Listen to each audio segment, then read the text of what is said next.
Vamos orar então. Bom Deus, nós estamos na Tua presença, somos gratos a Ti pela vida, por mais esse dia que o Senhor nos preparou, pela oportunidade, Senhor, de juntos aqui estarmos reunidos para aprender de Ti, que é manso e humilde de coração, através da Tua santa palavra. Te pedimos que nos ensine, que nos oriente, que o Teu Santo Espírito nos guie, Senhor, a toda a verdade, para que o que lermos possamos entender e compreender à luz do Teu Espírito, não que sejam nossos pensamentos ou achismos ou opiniões, Senhor, mas que a Tua palavra seja evidenciada e que nós possamos moldar a nossa vida à Tua santa palavra, Senhor. Nos guia em toda a verdade por amor do Teu nome. Te pedimos essas bênçãos em nome do Senhor Jesus. Amém. Amém. Então, gente, é o seguinte, no capítulo 2 de Efésios, a gente falou sobre a construção do tabernáculo santíssimo, vulgo igreja, tá? Quando Paulo vai falar sobre a união dos judeus e dos gentios em Cristo, a reconciliação dos povos e unir esses povos a Deus, fazer a reconciliação com Deus. Agora, no capítulo 3, Paulo vai falar um pouco, bem rapidamente, sobre os fundamentos desse tabernáculo santíssimo, que é a igreja. Os fundamentos é o alicerce, né? Como que essa igreja é construída. E ele vai, no capítulo 3, a gente vai ler, eu vou ler o trecho todo, tá? Eu vou ler do capítulo 3, do 1 ao 13, porque é o texto que a gente vai ver hoje, se der tempo, tudo. E depois eu vou lendo versículo por versículo para a gente trabalhar e entender os pormenores, tá? Então vamos lá, Efésios 3, versículo 1 em diante. Por essa razão, oro, eu, Paulo, prisioneiro de Cristo Jesus, em favor de vocês, gentios. Certamente vocês ouviram falar da responsabilidade imposta a mim em favor de vocês pela graça de Deus, isto é, o mistério que me foi dado a conhecer por revelação, como já lhes escrevi em poucas palavras. Ao lerem isso, vocês poderão entender a minha compreensão do mistério de Cristo. Esse mistério não foi dado a conhecer aos homens de outras gerações, mas agora foi revelado pelo Espírito aos santos apóstolos e profetas de Deus, significando que, mediante o Evangelho, os gentios são co-herdeiros com Israel, membros do mesmo corpo e co-participantes da promessa em Cristo Jesus. Deste Evangelho tornei-me ministro pelo dom da graça de Deus, a mim concedida pela operação de seu poder. Embora eu seja o menor dos menores de todos os santos, foi-me concedida esta graça de anunciar aos gentios as insondáveis riquezas de Cristo e esclarecer a todos a administração deste mistério, que durante as épocas passadas foi mantida oculta em Deus, que criou todas as coisas.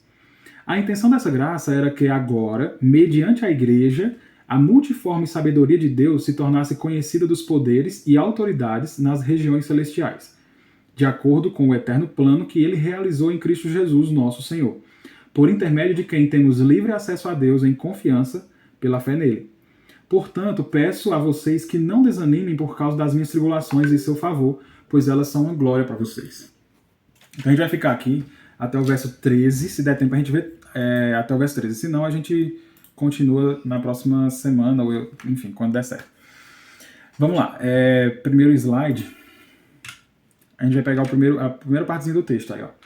Por essa razão, oro, eu, Paulo, prisioneiro de Cristo Jesus, por amor de vocês, gentios.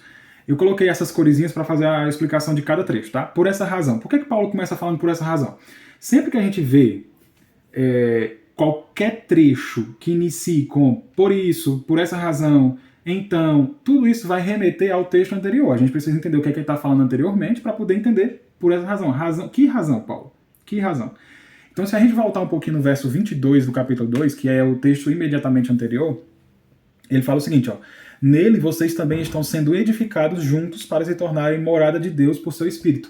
Paulo conclui o capítulo 2 dizendo que os judeus e os gentios foram unidos e estão sendo edificados em Cristo Jesus para se tornarem morada de Deus pelo Espírito de Deus. Por isso, ele vai orar. Por isso, por essa razão, eu oro, eu, Paulo, prisioneiro de Cristo Jesus. Só que o que é que acontece? Paulo não começa a oração. Né? Diferente do capítulo 1, a partir do verso 15, ele faz uma oração pelos Efésios.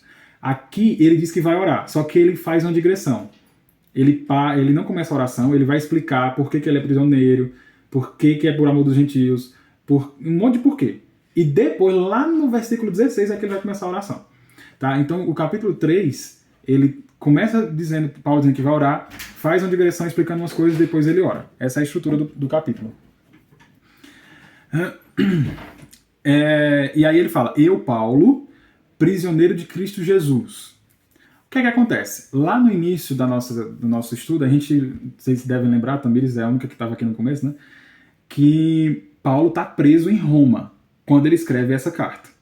Né? Ele foi preso pelo imperador, por César. Ele estava em Jerusalém, ele estava sendo, de certa forma, perseguido lá pelos judeus, e ele apelou para César. Então ele foi enviado para Roma para poder ser julgado por César, pelo imperador. Só que ele estava em prisão domiciliar, tá? Ele era um preso domiciliar, como se tivesse lá aquelas tornozeleiras, só que naquela época não era tornozeleira, né? Ele ficava amarrado a alguns soldados do exército, alguns policiais do exército do imperador. A guarda pretoriana. É tanto que Paulo, ele não se calava, né? Ele pregou o evangelho para essa guarda pretoriana, e aí tem umas cartas, eu não sei se é em Efésios, mas tem uma carta que ele fala assim, os da casa de César mandam saudações. Então, dentro da casa do imperador, pessoas ouviram o evangelho, e muito possivelmente foi através do pessoal da guarda pretoriana que ficava amarrado a ele, dentro dessa prisão domiciliar. Mas vamos lá. Ele estava preso em Roma, só que ele fala que ele é prisioneiro de Cristo, aí no texto. Eu, Paulo, prisioneiro de Cristo. Eu coloquei essa explicaçãozinha. Ó. Paulo estava numa prisão domiciliar em Roma, mas não considerava como sendo preso do Império Romano, e sim de Cristo. Para ele, isso era motivo, estar preso era motivo de alegria para os gentios. É tanto que no versículo 13 ele fala assim, ó, portanto peço a vocês que não desanimem por causa das minhas tribulações, ou seja, por causa das minhas tribulações porque eu estou preso, né? Em seu favor, pois elas são a glória para vocês. Então, para ele era motivo de alegria. E foi por meio disso que Deus permitiu que Paulo cumprisse a missão que foi dada a ele. Ele vai falar sobre essa missão daqui a pouco. De forma que até hoje, Paulo anuncia o evangelho através de suas cartas. Então, assim, humanamente falando, Paulo estar preso poderia parecer um prejuízo para o evangelho. Mas o fato de Deus ter criado esse caminho para que Paulo ficasse preso, na verdade é motivo de alegria, e Paulo parece que entendeu isso, porque através disso o evangelho pôde ser propagado de maneira fiel, e hoje essas cartas são utilizadas como base, como fundamento, ou como estrutura, de certa forma, para a igreja. E a igreja de todas as eras, desde o tempo dele até hoje. Né? Então, ele entendeu. Eu sou prisioneiro de Cristo, eu não sou prisioneiro do Império Romano. O Império Romano é só uma ferramenta. É só uma ferramenta na mão de Deus, e Deus é que está cuidando de todas as coisas. É importante a gente perceber isso, eu vou falar sobre isso no final, se der tempo, mas entender a soberania de Deus em criar momentos ou circunstâncias na nossa vida em que parece que está tudo errado, mas na verdade está tudo muito certo, está tudo dando muito certinho. É que, como a gente não conhece a linha do tempo da nossa vida, ali naquele momento parece que aquele negócio saiu dos eixos. Mas se a gente tivesse conhecimento do início ao fim, a gente entender que aquilo ali realmente faz parte do plano que Deus criou pra gente. Aconteceu isso comigo, e nesse dia que eu for separar para contar minha conversão, eu vou falar sobre isso. Com certeza. E aí ele termina o versículo, por amor de vocês, gentios. Paulo enfatiza muito que o ministério dele é um ato de amor pelos gentios. Mas por que ele pensa isso? Lá no capítulo 9 de Atos, conta a conversão de Paulo, né? Como é que ele era, como que ele se comportava e como foi que o Senhor encontrou ele no caminho de Damasco e converteu ele. E lá no versículo 15 e 16, versículos 15 e 16 fala assim, ó, mas o Senhor disse a Ananias, Ananias tinha sido incumbido por Deus de ir lá visitar Paulo para curar ele da cegueira, e Ananias falou, Deus, não sei se o senhor conhece quem é aquela peça, mas é Paulo, já ouvi falar que o cara é meio assim, ele não gosta muito da gente não. E aí Deus vai lá e fala para ele, Ananias, vá, este homem é meu instrumento escolhido para levar o meu nome perante os gentios e seus reis, e perante o povo de Israel. mostrarei a ele o quanto ele deve sofrer pelo meu nome. Então Paulo, ele tinha ciência de que o ministério dele era para os gentios, por amor aos gentios, né, e que foi Deus que responsabilizou ele a isso. E ele vai falar sobre essa responsabilidade agora no versículo 2. Ele fala assim, ó, certamente vocês ouviram falar da responsabilidade imposta a mim, em favor de vocês pela graça de Deus. Então, se a gente olhar lá em Atos 9, 15 e 16 que eu acabei de ler, é como se ele dissesse assim, certamente vocês devem ter lido Atos 9, 15, né, pessoal, de Efésios. Vocês viram lá em Atos que Deus me deu a responsabilidade de falar para os gentios. Então, vocês com certeza sabem disso. Então, certamente vocês ouviram falar da responsabilidade imposta a mim em favor de vocês. No caso dos gentios, né, e pela graça de Deus. Responsabilidade imposta, eu grifei de amarelo. Tem um versículozinho lá em 1 Coríntios 9,16. Ele escreve assim, ó, contudo, quando prego o evangelho, não posso me orgulhar, pois me é imposta a necessidade de pregar. Ai de mim, se não pregar o evangelho. Eu não sei se vocês conseguem perceber nas palavras de Paulo, tanto no versículo 2 de Efésios 3, né, responsabilidade imposta, quanto aqui em 1 Coríntios 9,16, ai de mim se eu não pregar o evangelho, que ele tem um senso de responsabilidade muito grande. Para ele, é algo que, se ele não fizer, a vida dele parece que não faz sentido. Né? Ele foi incumbido por Deus dessa responsabilidade de pregar o evangelho, e ai dele se ele não fizer isso. E ele fala, né, por amor de vocês, por causa dessa responsabilidade que ele tem de anunciar o evangelho, ele desenvolve um amor tão grande pela igreja, tão intrínseco pelo povo, né? Ele sabe que só o evangelho salva, ele sabe que só a mensagem do evangelho é capaz de atingir o coração das pessoas e transformá-las. E por causa disso, ele ama as pessoas, para que essas pessoas ouçam esse evangelho, ele se submete a sofrimentos para que essas pessoas ouçam o evangelho e sejam transformadas, e sejam salvas. Então, em outra carta, também, carta da prisão, lá em Filipenses, porque Filipenses também é uma carta que ele escreveu na mesma prisão, ele enfatiza, né, esse amor pela igreja, dado esse senso de responsabilidade que ele tem dessa missão.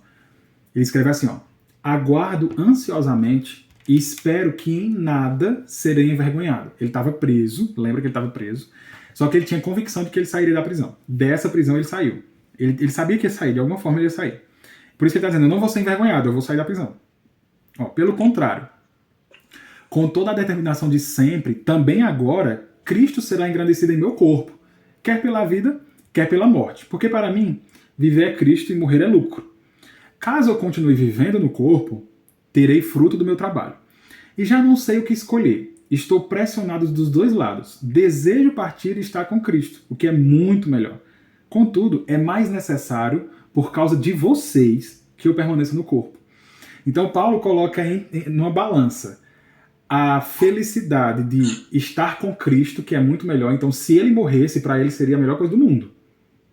Morrer para mim é lucro, é ganho. Mas por amor à igreja, ele sente a necessidade de falar, é mais necessário por causa de vocês que eu permaneço no corpo. Então ele sabe que ele vai ficar vivo por causa dessa responsabilidade que ele tem em relação ao povo. Né? Então, para você ver como essa responsabilidade é grande, ele coloca o fato de poder estar com Cristo, descansar em Cristo para o resto da eternidade, ao lado da responsabilidade da missão dele. Vocês estão entendendo mais ou menos esse paralelo? Uhum. Né? O tamanho o amor que ele tem pelo evangelho e pelo povo. Eu acho que a gente assim, dá para aprender um pouquinho com ele, né? Alguma coisa, porque às vezes eu ouvi algumas vezes, né? Alguém dizendo assim, agora tudo é evangelho, parece que o evangelho vai resolver tudo, né? Evangelho para lá, evangelho para cá, pecar para cá. Cara, é porque tu não leu a Bíblia. Porque se tu lesse, tu ia ver. Né? A necessidade que existe da pregação do evangelho. Aí ele fala assim, ó, certamente vocês ouviram falar da responsabilidade imposta a mim, em favor de vocês, pela graça de Deus. Paulo sempre também, ele deixa muito claro, gente, porque assim, Paulo, por ele ser muito sábio, por ele ser um cara de três culturas, né, ele era judeu, plenamente judeu, ele tinha uma cultura helenística, ele estudou muito, né, filosofia, coisas desse tipo, sabia muitas línguas, E ele era romano, cidadão romano, então ele tem essas três culturas. É um cara culto, ele é top, ele sabe. Chique. Chique nos últimos. E aí, a possibilidade das pessoas acharem que ele queria se gloriar o tempo todo é muito grande. É tanto que tem pessoas que acham isso de Paulo. Né? E aí o tempo todo ele diz, não sou eu, a graça de Deus, pela graça de Deus. Tudo ele vai dizendo que é pela graça de Deus. E ele enfatiza muito isso. E, a responsabilidade que foi me dada em favor de vocês pela graça de Deus. Não é porque eu quero, não é porque eu me sinto muito bom, preparado para essas coisas. É porque Deus se agraciou e me deu essa responsabilidade. E por que foi por essa graça? Por que foi por graça? Ora, leia Atos 9. O cara não estava nem aí para a igreja. Ele queria matar o povo. Ele achava que estava fazendo um favor a Deus se ele perseguisse a igreja. Então, se existia alguém desinteressado na igreja, essa pessoa era Paulo. Só que em um momento, o Senhor Jesus encontra Paulo e se revela para ele, e tudo isso muda. Ele só pode entender, cara, isso é muita graça. Porque se fosse por questão de merecimento, porque o contraposto de graça é salário, é recompensa. Se não fosse por graça, seria por recompensa. Mas se tem uma pessoa que não receberia essa incumbência, essa responsabilidade, por merecimento ou por uma espécie de recompensa, seria Paulo. Paulo era de todos, era o que menos merecia. Né? Então ele sempre enfatiza isso justamente pela experiência dele dentro do judaísmo, como um judeu muito zeloso, só que um zelo sem entendimento. A transformação, né, a metamorfose que acontece com Paulo ali na conversão dele em Atos 9. Entendeu? Então ele sabe que o serviço que ele presta a Deus, a Cristo, é pela graça. É pura graça. E aí ele escreve lá em 1 Coríntios 15, no verso 10, ele fala assim, ó, ele também está falando do trabalho dele, em relação, inclusive, ele está comparando o trabalho dele em relação aos outros apóstolos, e ele fala assim, ó, mas pela graça de Deus sou o que sou, e a sua graça para comigo não foi em vão. Antes, trabalhei muito mais do que eles. Eles aqui são os outros apóstolos. Contudo, não eu, mas a graça de Deus comigo. Entendeu? Então ele quer dizer, olha, eu trabalho, mas não sou eu que trabalho. É pura graça. É por isso que a gente não pode se vangloriar de coisas que a gente faz. Não é que a gente não pode comentar, não pode falar, mas sempre entendendo que a gente poder fazer coisas a favor do reino de Deus é um privilégio. Não é um trabalho que a gente faz interessado em alguma recompensa. Na verdade, a gente já recebeu esse, entre aspas e muitas aspas, salário. Porque a gente já foi salvo, o evangelho já transformou a nossa vida. E agora, pra gente, é um prazer fazer essas coisas. Para Paulo, era um prazer. Ai de mim se não pregar o evangelho. Mas para ele era um prazer. Paulo está dizendo aqui, não, eu fiz muito mais do que todos eles. Se Paulo fez muito mais do que todos os apóstolos, dentro do cristianismo histórico, 2000 anos de igreja, quem foi a pessoa que mais trabalhou? Paulo. Sem dúvidas. Paulo foi responsável por espalhar, espatifar o evangelho pelo mundo. Os apóstolos tiveram sua cota também de responsabilidade e de privilégio em fazer isso também. Mas Paulo, por excelência, é o apóstolo dos gentios, né? E ele diz, não foi eu. Foi a graça. Foi Deus que quis fazer isso comigo. Eu não tenho força, ou conhecimento, ou sabedoria, ou não sou bom o suficiente para isso aí. Foi graça pura. Né? Acho que é uma aplicação interessante para a nossa vida. Tudo que a gente faz, e tudo que a gente puder fazer para o reino de Deus, para o reino de Cristo, que já está estabelecido, que está se expandindo de certa forma, e que terá sua consumação na volta de Cristo, é pura graça. Deus nos deu o privilégio de poder trabalhar e ser ministro dele nesse reino. E é tanto isso é verdade, que se você comparar com as pessoas que não conhecem Cristo e não podem fazer isso, a gente deveria ter pelo menos dó delas. Tipo assim, caraca, que dó que elas não podem fazer isso. Porque Deus me deu a graça de poder fazer alguma coisa. Como eu queria que aquelas pessoas entendessem como isso é gostoso e é um privilégio poder fazer. Né? Então é graça. Gente, tudo é graça. Tudo é graça. Não existe nada que não seja. Por isso é vã nossa glória, né? Onde está a nossa jactância, como diz Paulo, né? Onde está a nossa vanglória? Tudo que a gente tem foi Deus que nos deu. Por que a gente se vangloria, né? Se tudo que a gente tem foi recebido, não é nosso. É Deus que deu. No versículo 3, para a gente adiantar, ele continua o raciocínio do versículo 2, né? Em favor de vocês, pela graça de Deus, isto é, o mistério que me foi dado a conhecer por revelação, como já lhes escrevi brevemente. É interessante a gente relembrar aqui, o que é revelação? Revelação é a ideia de ter alguma coisa coberta com o véu, e a pessoa vai lá e tira o véu. Então tem um pano cobrindo, você não consegue ver o que está embaixo do pano, e na hora que você tira o pano, você simplesmente vê o que estava ali velado. Então a revelação é a ideia de desvelar, né? A ideia de revelação é tipo assim, existe... O que é mistério? Por que a gente não pode achar que é mistério de Deus, é mistério de Deus? Sim, existem mistérios que Deus não quis revelar. Mas dentro das Escrituras, tudo aquilo que está ali nas Escrituras já não é mais mistério. Porque só pode ser mistério enquanto não for revelado. Uma vez que foi revelado, aí já deixou de ser mistério. Tá? Por quê? Porque está escondido. Uma vez que o Senhor trouxe a luz, tirou o véu, ele passou a não ser mais mistério. E Moisés fala isso. Ele diz assim, tudo aquilo que foi revelado é nosso. A gente tem que se apropriar disso, tem que entender, aprender, se aprofundar. Aquilo que não foi revelado não pertence a nós, é de Deus. Então a gente não adianta nem ir atrás. Ele não quis revelar e pronto. Paulo está dizendo aqui que ele recebeu uma revelação. Esse mistério foi dado a conhecer por revelação. Que mistério é esse? Né? Então Paulo está dizendo o seguinte, que ele tem uma responsabilidade que foi dada por Deus a ele, e essa responsabilidade é fruto de uma revelação que ele teve. E essa revelação era de algo misterioso, alguma coisa que estava escondido, e Deus simplesmente quis tirar o véu para ele. Na verdade, a gente vai ver no enredo da Bíblia, do Novo Testamento, que não foi só para ele. Foi para os apóstolos e os profetas do Novo Testamento. A gente vai falar sobre isso daqui a pouco. Então a ideia, né? Lembrando, revelação é o que? Tirar o véu. E que mistério seria esse? Mas no capítulo 1, versículo 9 e 10, Paulo, ele já deu uma pincelada nesse mistério. Ele fala assim, ó, versículo 9 do capítulo 1. E nos revelou o mistério da sua vontade, de acordo com o seu bom propósito, que ele estabeleceu em Cristo. Isto é, aí ele fala do mistério, de fazer convergir em Cristo todas as coisas, celestiais ou terrenas, na dispensação da plenitude dos tempos. Aqui é uma parte do mistério. A ideia essa palavra aqui, fazer convergir, é a palavra anakephalaiol. A ideia, anaque, é tipo colocar todas as coisas debaixo de uma cabeça, de uma mesma cabeça. Então fazer convergir em Cristo todas as coisas é recapitular, colocar uma cabeça e debaixo dessa cabeça colocar todas as outras coisas, celestes ou terrenas. Enfim, Paulo está dizendo que o mistério que foi revelado é fazer com que Cristo seja líder de tudo. Simples. Todas as coisas vão ser colocadas debaixo da cabeça de Cristo, ou seja, do domínio, da liderança de Cristo.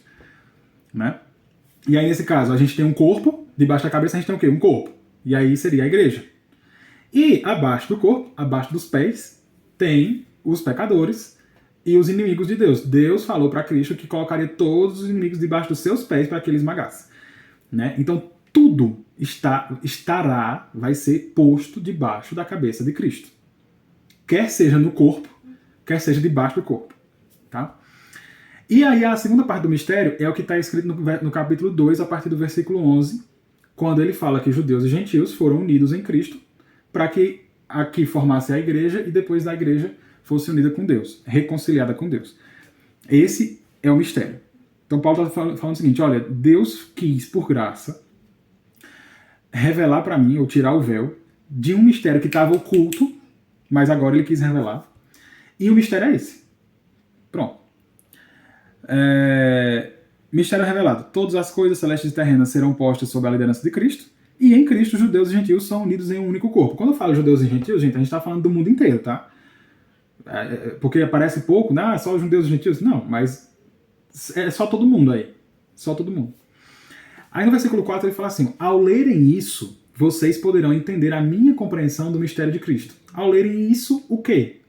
Isso que ele já tinha falado. Ele falou que já tinha escrito um pouquinho, ó, lá no 3, como já lhes escrevi brevemente, E quando você lê o que eu escrevi brevemente, você vai entender qual é a minha compreensão do mistério de Cristo. Chegou aqui no versículo 5. Mais uma vez ele vai falar do mistério. Esse mistério não foi dado a conhecer aos homens de outras gerações, mas agora foi revelado pelo Espírito aos santos apóstolos e profetas de Deus. Beleza, vamos parar aqui. Ele disse que esse mistério que Deus acabou de revelar para ele, aliás, acabou não, né? Ele já tinha sido revelado há um tempo, para Paulo, não foi dado a conhecer a homens de outras gerações. Quando Paulo fala homens de outras gerações, ele está falando apenas dos profetas do Antigo Testamento. Está falando de Moisés, está falando de Abraão, está falando de Davi. Está falando de grandes homens de Deus que não conheceram esse mistério. E aí a gente vai ter que, de alguma forma, tentar entender isso. Porque assim, se Paulo está dizendo que existe uma revelação que não tem respaldo no Antigo Testamento, a gente tem um problema. Porque pode ser que Paulo esteja criando coisa da cabeça dele. E como é que a gente compara o que Paulo está falando com o que realmente é considerado verdade absoluta, que são as Escrituras? Então, de alguma forma, Deus tem que ter falado para alguém, nem que seja tipo assim, imagina um negócio coberto e Deus só deixou dar uma olhadinha por baixo, assim, bem devagarinho. Não viu tudo não, mas deu para ver alguma coisa. E tem muito disso no Antigo Testamento. A ideia de que os gentios fariam parte da aliança, que os gentios seriam abençoados, né, e seriam também salvos. Existem pinceladas no Antigo Testamento que dão base para que Paulo, no Novo Testamento, possa dizer que esse negócio que ele aprendeu de Deus é realmente verdade. Né? Porque, vamos supor, chegou um anjo para um cara, que eu esqueci o nome dele agora, um tal de Anjo Moroni, e ele disse que trouxe uma revelação nova para ele. E aí esse negócio se desenrolou, a revelação nova, entregou um livro lá para ele, e do nada surgiu os Mormons. Como é que a gente sabe que essa revelação que esse cara recebeu desse anjo não é verdade? Porque a revelação que esse anjo trouxe não tem nenhum respaldo nas Escrituras. Logo, chuta que é macumba. Né? Isso aconteceu com Allan Kardec também, que fundou o Espiritismo, né, o Espiritismo kardecista. Diz que o próprio islamismo é fruto de uma revelação que Maomé diz ter recebido do anjo Gabriel. Então são todas essas pessoas fundaram religiões ou doutrinas através de revelações. Como que a gente pode ter certeza que essa revelação de Paulo não é uma lorota? Comparando... Oi? E, cortando aí, tem uma parte que Paulo fala, né, que se vinha um anjo e falar um evangelho, né, totalmente diferente do que é pregado ali, que ele pregou ali, é tipo, pode amaldiçoar. Seja anátema, amaldiçoado, exatamente, amaldiçoado. Ele fala assim, se eu mesmo for pregar outra coisa, pode me amaldiçoar. Porque o que ele já tinha falado era verdade. E aí, como é que a gente considera aquilo que Paulo e os apóstolos falavam como sendo verdade? Porque a gente tem respaldo nas Escrituras, lá no Antigo Testamento. Aí outro... Oi? Tudo se encaixa, né? Tudo se encaixa, exatamente. Ó, por exemplo, eu trouxe uns versículos aqui, ó. Lá em Gênesis 12, verso 3. Abençoarei os que o abençoarem. Isso Deus está falando para Abraão. Abençoarei os que abençoarem e amaldiçoarei os que te amaldiçoarem. E por meio de você, todos os povos da terra serão abençoados. E aí, faz sentido ou não faz sentido? Mas beleza, vamos mais para frente. Isaías 19, 25. O Senhor dos Exércitos os abençoará, dizendo, bendito seja o Egito, meu povo, a Assíria, obra das minhas mãos, Israel, minha herança. Deus está simplesmente falando que pessoas fora de Israel, que não são judeus, são também povo dele. Deus é Deus do mundo inteiro. Olha esse outro versículo aqui, ó, Isaías 65, verso 1. Fiz-me acessível aos que não perguntavam por mim. Fui achado pelos que não me procuravam. A uma nação que não clamava pelo meu nome, eu disse, eis-me aqui, eis-me aqui. Salmos 22, 27. Todos os limites da terra se lembrarão e se converterão ao Senhor, e todas as famílias das nações adorarão perante a tua face. Então, aqui foram só 4 versículos que eu trouxe, mas tem um monte de trechos na Bíblia que dão um respaldo para que o que Paulo vai falar seja verdade. Porque Paulo chegar para os judeus e dizer assim, olha, gente, tem uma coisa para falar para vocês. Deus me revelou que os gentios são herdeiros com Israel, eles fazem parte da promessa, eles vão receber a promessa. Está incluindo os gentios no grupo dos judeus. Para os judeus, isso é aterrorizante. Porque para os judeus não, era só eles que eram o povo de Deus. Era só eles que pertenciam às alianças, era só eles que pertenciam à salvação, Deus era só deles. Então, Paulo chegar e dizer um negócio desse, não é à toa que Paulo foi, né, enxotado diversas vezes, porque a pregação dele mexia com a estrutura da religião judaica. Só que a própria religião judaica dava respaldo para o que Paulo estava falando em muitos trechos. Muitos versículos trazem a ideia de que em algum momento Deus ia realmente incluir os gentios na aliança, de alguma forma, né?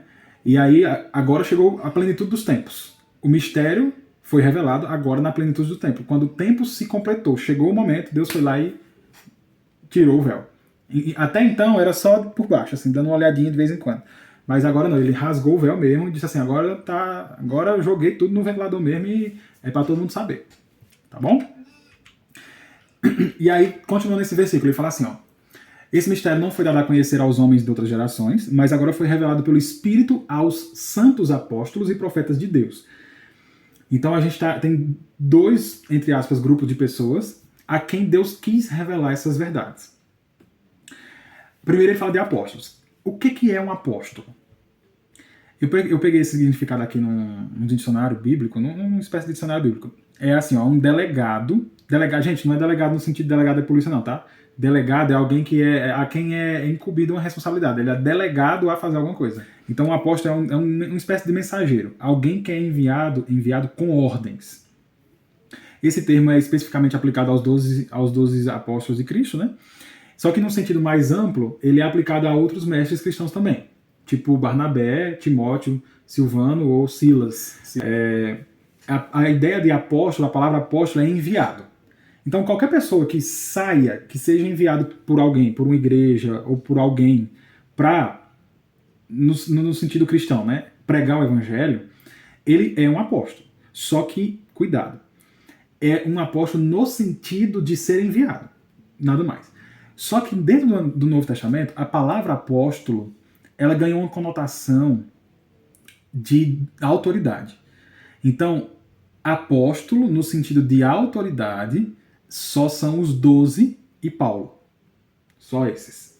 Não existe mais apóstolo hoje em dia. Por quê? Porque eles foram levantados por Deus, por Cristo Jesus, para que através deles os fundamentos da igreja fossem colocados, fossem postos. E uma vez que esses fundamentos foram colocados, pronto, a função deles acabou e ele não precisa mais de apóstolos. Tá? Então, nesse sentido, a gente não precisa de apóstolo. Por quê? Porque a gente já tem o que Paulo falou, tem o que Pedro falou, tem o que João falou.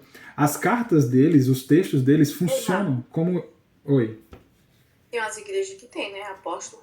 Tem. É um problema isso.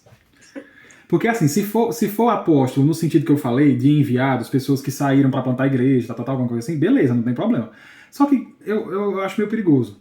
Porque assim, se você ganha um título de apóstolo hoje, mesmo que seja no sentido correto, né? Você é um enviado. Daqui a pouco, numa geração futura, isso vai ganhar uma conotação diferente.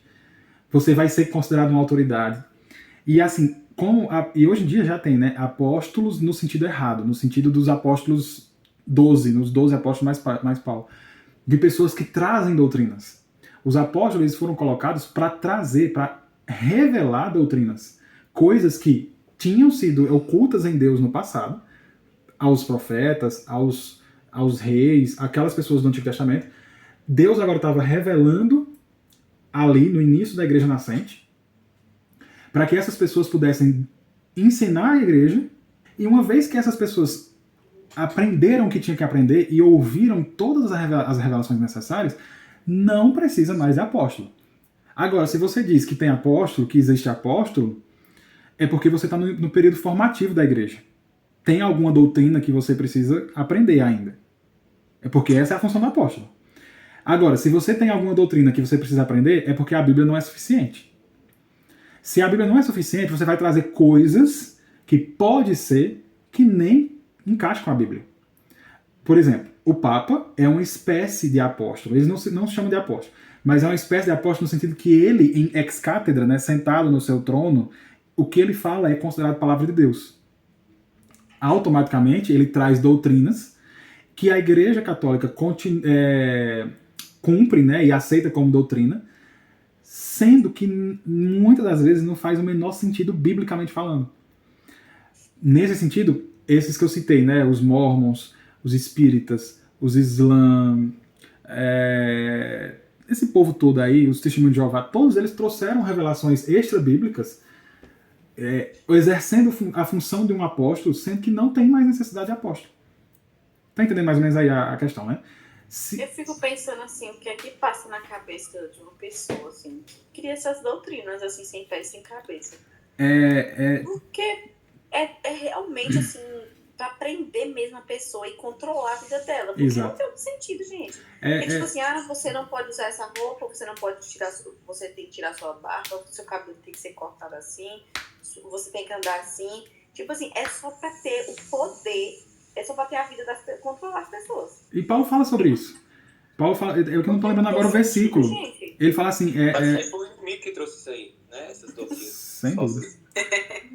Paulo fala em algum lugar sobre isso, que essas pessoas elas estão fazem esse tipo de coisa para se envaidecerem no corpo dessas pessoas que estão obedecendo. Então é assim, angariar poder, angariar lucro e tipo, se gloriar na vida das pessoas, manter as pessoas prisioneiras e eles serem o dominador. Né? Eles dominam as pessoas nesse sentido. Né? Então, qualquer doutrina que não seja bíblica, que não esteja realmente que não tenha respaldo bíblico dos apóstolos e dos profetas do Novo Testamento, chuta que é macumba.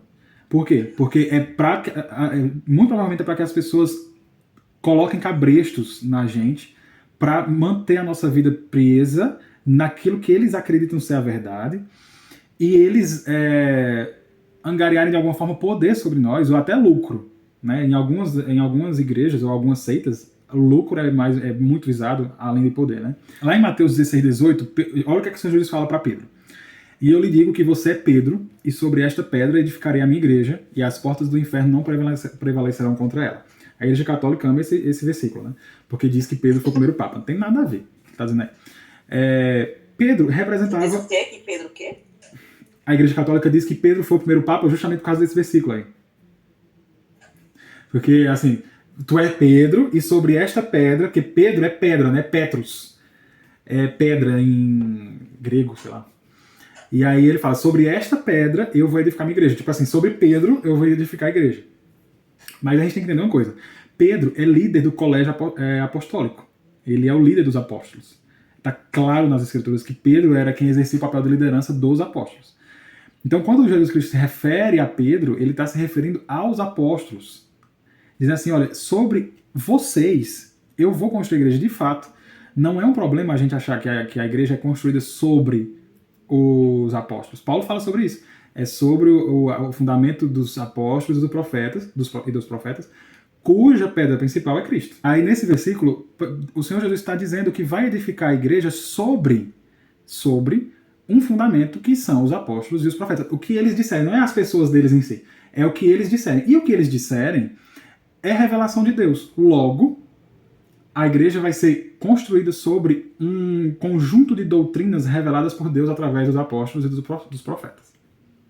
Quem que é profeta no Novo Testamento, então? Porque Paulo fala que é sobre os apóstolos e sobre os profetas de Deus.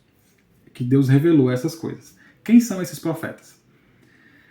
Porque assim, a gente tem os profetas do Antigo Testamento.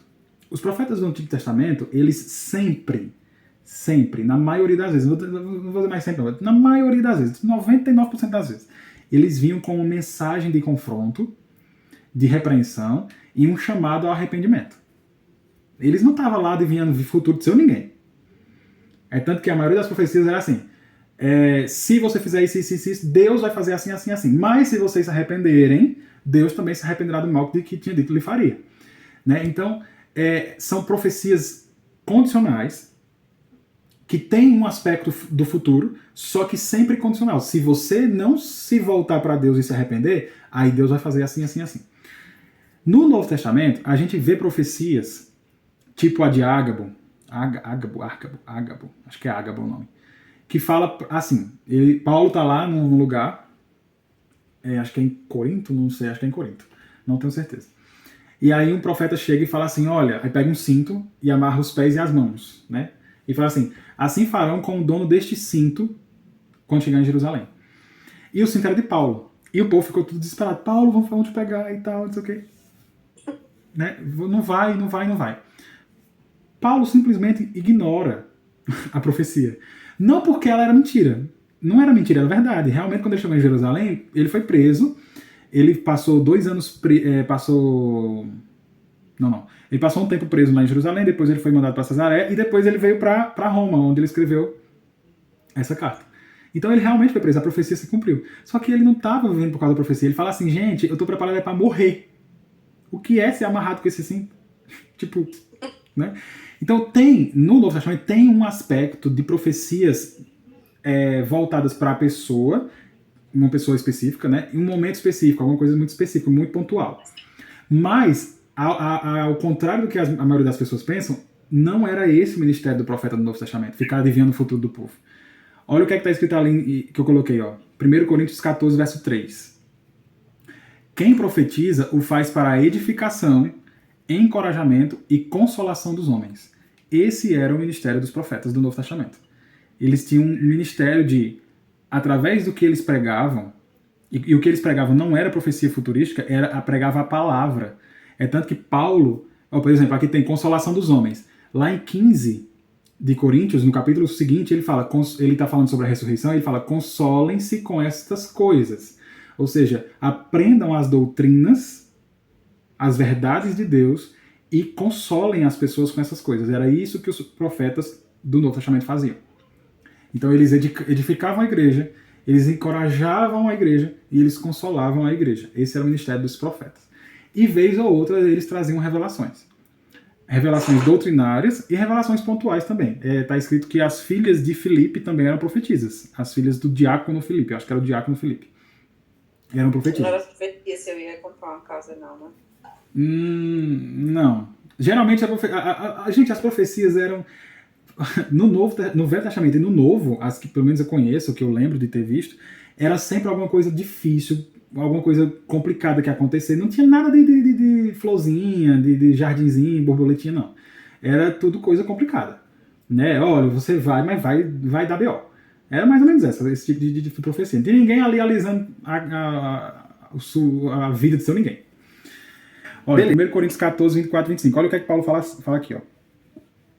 Cadê 24, 25? Ele está falando sobre o culto, né? As pessoas estão no culto e aí fala, se você estiver todo mundo falando em língua e chegar um incrédulo, vão achar que vocês são doidos. Ele fala abertamente, vão achar que vocês são doidos. Mas se estiverem profetizando, aí ele entra, mas se entrar um descrente ou não instruído, algum leigo, né? Quando todos estiverem profetizando, esse leigo por todo será convencido de que é pecador e por todo será julgado. E os segredos do seu coração serão expostos. Assim, ele se prostrará, rosto em terra, e adorará a Deus, exclamando, Deus realmente está entre vocês. Vamos lá. Qual é o conteúdo da pregação desses profetas aqui da igreja? Vamos supor, entrou um leigo, ou algum descrente, e está todo mundo profetizando. Aí ele fala assim, este, por todo, será convencido de que é pecador. O que é que esse povo está pregando? Evangelho. Porque não tem como você descobrir que você é pecador sem ser o evangelho, não é isso? Depois ele fala assim, por todos será convencido que é pecador e por todos será julgado. E os segredos do seu coração serão expostos. Aí é onde os profetas dizem assim, tá vendo? Tá vendo? O segredo do coração é exposto?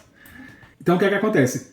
Por todos será convencido que é pecador, por todos será julgado, e os segredos do seu coração serão expostos. Aí os profetas dizem assim, tá vendo?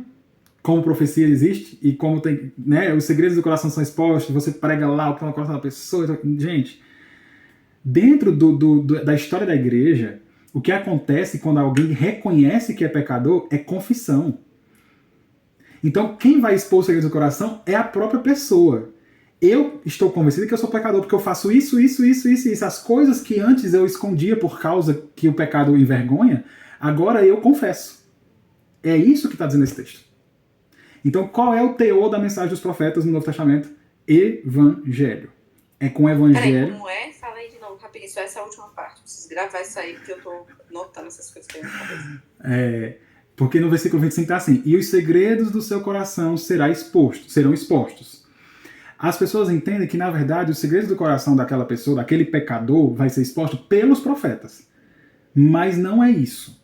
Dentro do contexto de uma conversão, quando a pessoa se reconhece como pecador, o passo seguinte do reconhecimento do pecado é confissão. Então, quando a pessoa entende, cara, eu sou pecador porque eu faço isso, os segredos do coração que estão sendo expostos não é pelo profeta, é pelo pecador. Os segredos do coração vão ser expostos. O pecador, consciente do seu pecado, vai confessar os seus pecados. Entendeu? Aí o profeta vai dizer assim, mas isso aí você que interpretou assim. Não, mas se você olhar para o contexto histórico, qualquer pessoa que se converte de verdade e entende que é pecador, ela vai confessar pecados. Né? Agora, o profeta é que está interpretando desse jeito, do jeito que ele quer. É porque eu tô igual. Não, eu sei. Não, se ele me falar isso, beleza, mas assim, dentro de um contexto em que alguém se reconhece como pecador, é comum, é regra, o próximo passo é confissão. Então os segredos são expostos pelo pecador. Agora, você que quer interpretar dessa forma. Aí é problema seu. Porque dentro desse contexto, o que faz sentido é isso que eu estou falando. O pecador é que vai expor os segredos dos seus corações, não o profeta. Beleza? Pronto, essa é a função dos apóstolos e dos profetas dentro do Novo Testamento. Uma vez que essas coisas, essa construção do fundamento da igreja é terminada, e agora então começa a construção da igreja de fato, sobre esse alicerce, a gente já não precisa mais da função de apóstolo e de profetas. Tá? No profeta no sentido de trazer revelações novas. Né? Agora, no sentido de anunciar o evangelho, todos nós professamos, né? Somos profetas, no sentido de anunciar o evangelho e fazer com que os pecadores se convertam. Tá? Então, se você quer ser profeta, prega o evangelho. Esse mistério foi dado a conhecer aos homens de outras gerações, mas agora foi revelado pelo Espírito aos santos apóstolos e profetas de Deus. Verso 6. Significando que, mediante o evangelho, os gentios são co-herdeiros com Israel. Primeiro, co-herdeiros com Israel. Segundo, membros do mesmo corpo. E terceiro, co-participantes da promessa em Cristo Jesus. Então, Paulo está dizendo o seguinte, que o mistério é simplesmente dizendo que os gentios estão agora fazendo parte das promessas de Deus dadas a Abraão, por exemplo. Só que ele fala uma coisa, é mediante o que os gentios têm esses benefícios. Como que o gentio pode ser co-herdeiro com Israel, ou seja, todas as promessas da herança de Israel agora é compartilhada com os gentios. Agora os gentios fazem parte do mesmo corpo que os judeus, que os israelitas. E eles agora são participantes da mesma promessa em Cristo Jesus. Que promessa? A promessa de receber o Espírito Santo. Que mais à frente Paulo vai falar sobre isso também, e a gente entende que é essa promessa. Inclusive ele já falou sobre isso no capítulo 1. Então, o mistério é esse, e ele estava falando isso para os judeus. Mas mediante o quê? Como que o judeu de fato faz parte dessas três coisas? Eu li. Vocês lembram na minha leitura? Ó, de novo. Pergunta de novo. Paulo está dizendo que os judeus são co-herdeiros com Israel, são membros do mesmo corpo e são co-participantes das promessas em Cristo Jesus. Só que como que essas três coisas podem acontecer? Olha o texto. Ó. Esse mistério não foi dado a conhecer aos homens de outras gerações, mas agora foi revelado pelo Espírito aos santos apóstolos e profetas de Deus. Significando que, aí ele vai falar o mistério, mediante o evangelho, os gentios são co-herdeiros, e vai falar dos benefícios. É mediante o quê? O evangelho. Vocês não ouviram falar? É tão óbvio que a pessoa não responde. É a coisa mais simples do mundo, mas é porque assim, tem que enfatizar, bater na tecla. É mediante o evangelho. Não é mediante qualquer outra coisa. Só através do evangelho que isso é possível. E aí, no slide eu tinha colocado um trecho da primeira pregação do evangelho que aconteceu na história da igreja. Vocês sabem qual foi? Primeira pregação que aconteceu? Primeira pregação que aconteceu do evangelho, assim, depois que o Espírito Santo, né, foi dado aos homens, lá em Pentecostes, houve uma pregação. A primeira pregação do evangelho. Ah, falei qual foi? Pentecostes. Foi feita aquela por Pedro, que se converteram 3.000 pessoas, mais ou menos. Olha o que é que o Pedro pega. E isso é no iniciozinho da igreja, assim, no ponto zero da igreja. Pedro já chega dizendo isso. Ó. Portanto, que todo Israel fique certo disso. Este Jesus a quem vocês crucificaram, Deus o fez Senhor e Cristo. Quando ouviram isso, quando as pessoas ouviram isso, ficaram aflitos em seus corações e perguntaram a Pedro e aos outros apóstolos. Olha para quem que eles perguntaram. Tinha 120 pessoas no cenáculo no dia que o Espírito Santo foi derramado sobre eles. Eles perguntaram a Pedro e aos apóstolos. Por quê? Porque era eles que tinham as respostas. Irmãos, que faremos? Pedro respondeu: arrependam-se cada um de vocês e seja batizado em nome de Jesus Cristo para perdão dos seus pecados e receberão o dom do Espírito Santo. Essa é a promessa. Quando Paulo fala lá que os gentios fazem parte das mesmas promessas em Cristo, é essa a promessa de receber o Espírito Santo.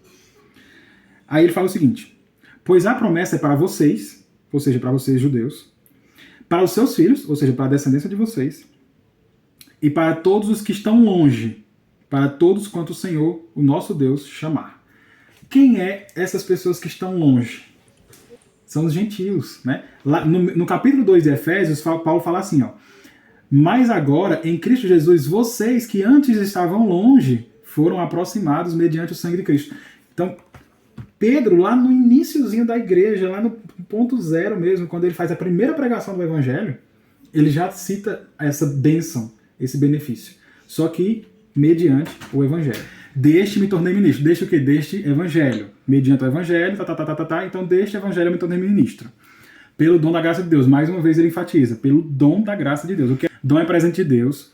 E ele fala que, mais uma vez, ele é ministro do Evangelho por graça. Por um presente que Deus deu para ele. Que foi concedida pela operação do seu poder. Eu quero enfatizar o que significa ministro. A palavra ministro, nesse versículo, é diáconos. Alguém já ouviu falar dessa palavra? Diácono significa alguém que executa os pedidos de um mestre. É um servo, um atendente, é um servo de um rei. Diácono é alguém que em virtude do ofício designado pela igreja, aqui já no sentido cristão, né? Cuida dos pobres e tem o dever de distribuir o dinheiro coletado para uso deles. Mas no sentido literal é servo. Tá? Diácono é nada menos que servo. Nada mais do que servo, nada mais do que isso. E aí a palavra que foi trazida por ministro, né? Só que a palavra diácono é servo, gente. É nada mais do que uma pessoa que está ali para servir. Então, na verdade, quem é maior? É aquele que serve ou aquele que é servido? É uma pergunta que o Senhor Jesus fez. Quem é maior? Maior é o que serve ou o que é servido? É lógico que é o que é servido.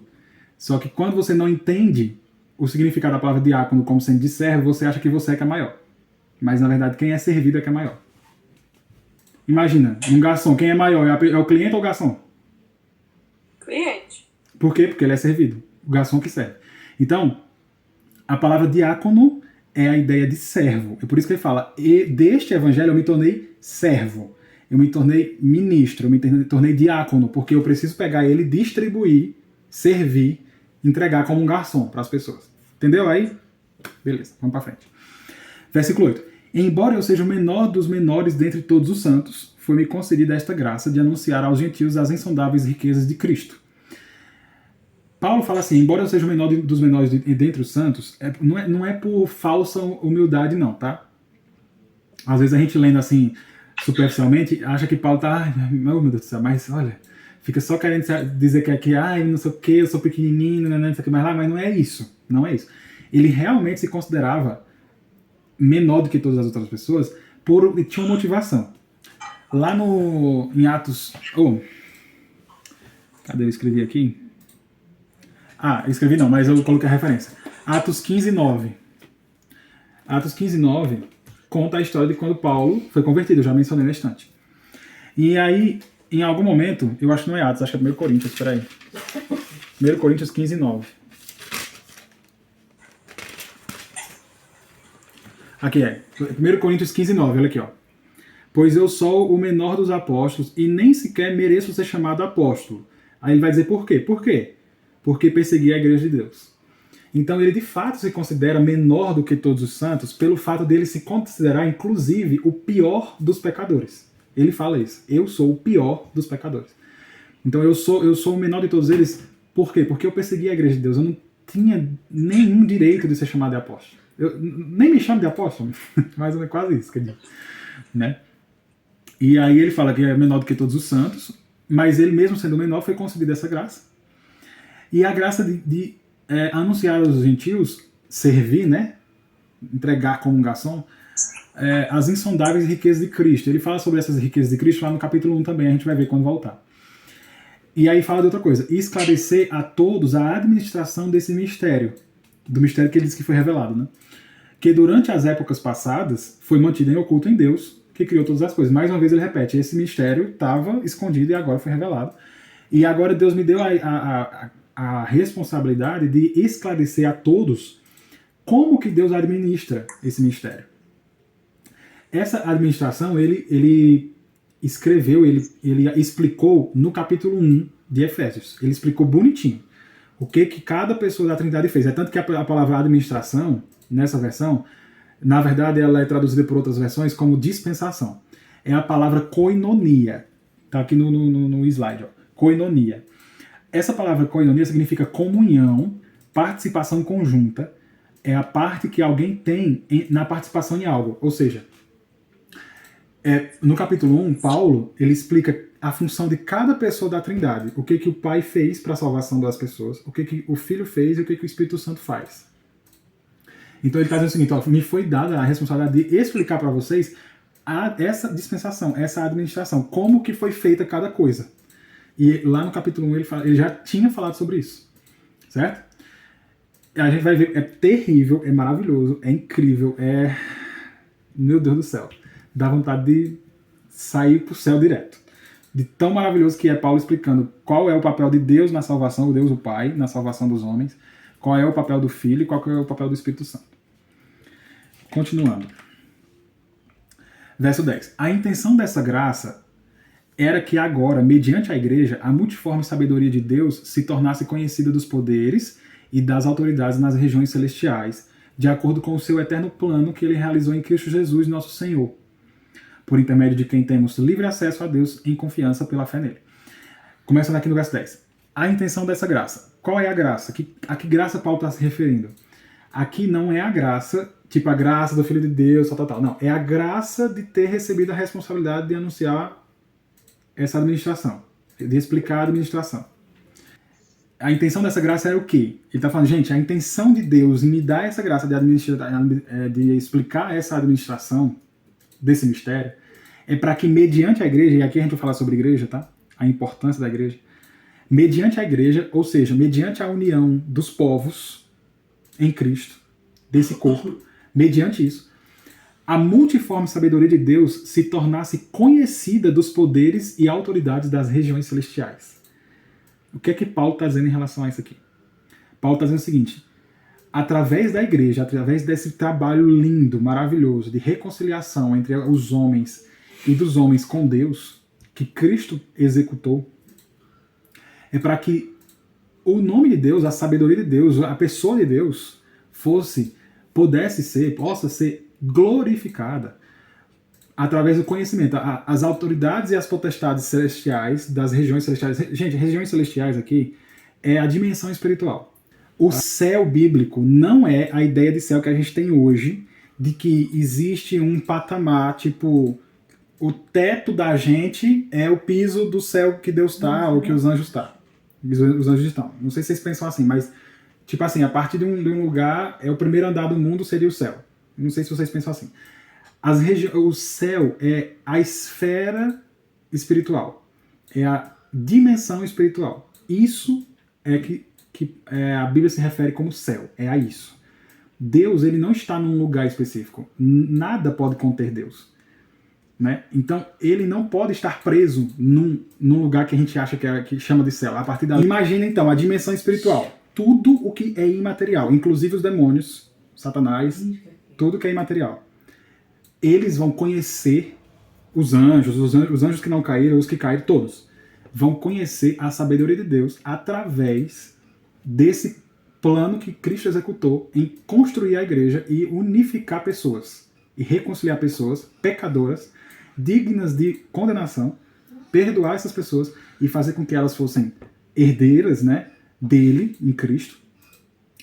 A bondade de Deus, a sabedoria dele é tão uau que as esferas celestiais e das regiões celestiais, a dimensão espiritual vai bater palma para Deus. Certo? Paulo fala muito sobre isso no capítulo 1, quando ele conta qual é o papel de Deus na salvação dos homens. Aí ele fala no final, para a glória do seu nome, para a glória, tipo, exaltar a glória da sua graça, coisa assim. Aí depois fala o papel do Filho, aí no final ele fala, para a glória da sua graça. Aí depois do Espírito, para a glória da sua graça. É sempre para que Deus seja glorificado. Deus não perdoou pecados por causa da gente. Porque, eles, coitados, não. É por causa dele. É para que ele seja glorificado.